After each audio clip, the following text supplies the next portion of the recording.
I am a man of principles, tradition, and faith. In my house, men don't cry, they endure. They don't complain, they act. And above all, they never show weakness. When my sons were born, 2 years apart, I saw that spark in their eyes, the kind only real men have, that drive to live, that hunger to win. I raised them the way I thought a father should. Sports, endurance, martial arts, hunting, archery. I wanted lions, not lambs. Every day was a challenge. Who ran faster? Who endured more pain? Who made me proud? I'd often say, the world doesn't belong to the nice, it belongs to the best. They grew up in that competitive atmosphere. 2 sons I loved with all my heart, but whom I had unknowingly turned against each other. When they both joined the army, each on their own path, I was prouder than ever. Both decorated, both respected, war machines. But when they came back, something had changed. It wasn't just competition anymore. It had become a Cold War. And I hadn't seen it coming. After the army, they took different paths, but with the same goal, to shine. Jason launched a private security company. Maxime built a business in military tech. 2 different fields, but both marked by masculinity, power, dominance. They made millions, bought luxurious homes, drove flashy cars. And me? I puffed out my chest every time people mentioned them. I'd proudly say, they're my sons, my blood. But in private, they no longer spoke to each other. Everything was a comparison. Revenue, trophies, women. And then, there was that dinner. A family gathering where it all blew up. Jason dropped a bomb. So Max, did you ever tell him you slept with Melissa while I was deployed? Or were you waiting for me to find out on my own? The silence was freezing. Then Maxime, calmly, you forgot you also slept with Clara, my ex-wife, while I was in training. You think I didn't know? Time stopped. I didn't know whether to scream or throw up. They both got up, stormed out. And from that day on, they haven't said a single word to each other. I lost them, both of them. For weeks, I stewed in silence. How could my own sons, raised together, turn into this? How could brothers betray each other so deeply? I looked at the family pictures on the wall, and all I saw were lies, frozen smiles, eyes full of rivalry. And then I did something I had never done before. I cried. Me, who didn't shed a tear, even at my own father's funeral. But this was shame. I remembered everything I used to say. Don't ever let anyone walk over you. You always have to be number one. The weak don't belong here. And I understood it was me. I had laid the first bricks of their rivalry. I trained them. I didn't raise them. I taught them how to conquer, not how to love. How to impress me, not how to protect each other. I went to church. I prayed for them. And for myself. I asked God for the strength to fix this. But how do you fix what's been broken since childhood? How do you reconnect 2 hearts that don't beat in sync anymore? I made a decision. I would bring them back together. No matter the cost, no matter the pain. This time, I would speak as a father. Not a sergeant, not a coach. A father. I started with Jason. I went to his house one morning, unannounced. He opened the door with that cold stare he's had since that dinner. What do you want, Dad? To talk. Not as a patriarch, as a man. He let me in, silently. I sat down in his big, modern, soulless living room. And I told him, I raised you believing that you always had to win. That being a man meant being first. But I was wrong. He didn't speak. But he listened. Your brother isn't your enemy. He's your mirror. And if you refuse to look at him, you're rejecting yourself. He clenched his jaw, then muttered, he slept with the woman I loved. Dad, you think that just goes away? I didn't answer, because I knew it didn't. But I said one thing. You can stay chained to anger or choose peace. Not for him, for yourself, and for your kids. He looked down, then whispered, I'll think about it. It was a step, a tiny one, but a step nonetheless. After Jason, I drove out to Maxime's place.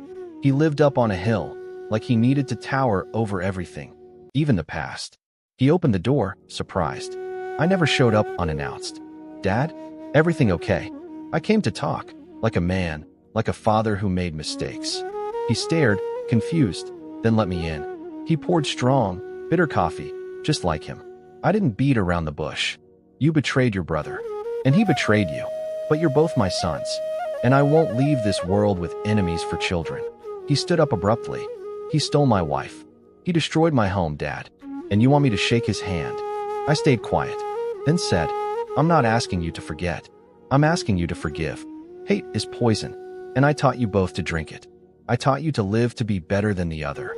His eyes welled up. He sat down again, silently. Then, after a long pause, he muttered, "If Jason makes the first move, I'll listen, but I won't go first." It was a wall, but at least it was a wall willing to be knocked on. I returned home, drained. 2 sons, 2 open wounds. And me, the one who caused the bleeding. I had to find a way to bring them together. Not for confrontation, but for healing. So I came up with a plan. An old trick, fit for the movies. I pretended I was sick. Seriously sick. I told each of them I needed them for an important decision. I asked them to come, separately. I knew they'd be suspicious. But they came. Jason arrived in the morning. Maxime, in the afternoon. I made them sit in the same room, then stood before them, holding a letter. "Before I die, I want you to read this together." They wanted to protest, but I gave them that silent, commanding look they knew too well. They obeyed. Jason read the letter aloud. It was something I'd written the night before. A confession, my own mea culpa, owning my failures, my regrets, my desperate hope for peace between them. When Jason finished, Maxime had tears in his eyes. Jason clutched the paper, like it burned. And I simply said, "I won't die with 2 enemies for sons. Do what you want. But I've said my piece." A heavy silence filled the room. Neither of them knew what to say. So I left and closed the door behind me. I stood in the hallway listening.